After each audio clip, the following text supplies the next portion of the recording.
Assalamualaikum warahmatullahi wabarakatuh. Kami dari SDN 1 Runggut Timur akan membawakan sebuah tarian yang berjudul Ngosak.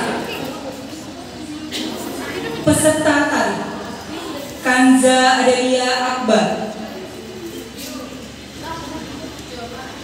Anissa Apriliani, Natasha Suarya Juwita. Sinopsis tari.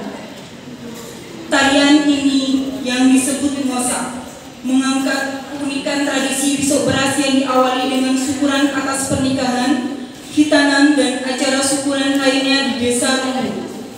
Cerita diawali dengan para penari yang memulai perjalanan mereka ke tempat mata air dengan membawa alat yang disebut dengan baka, sekaligus menjadi properti tari sebagai wadah beras serta untuk menciptakan estetika pada tarian tersebut.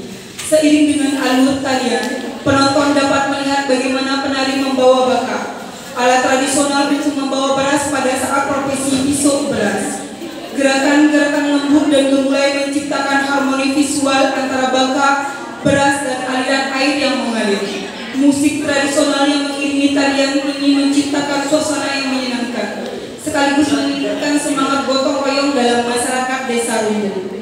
Atas tradisi budaya yang biasa dilakukan dalam acara syukuran, tarian ini bukan hanya sekedar ekspresi seni, tetapi juga sebuah bentuk rasa syukur dan penghargaan terhadap air sebagai sumber kehidupan.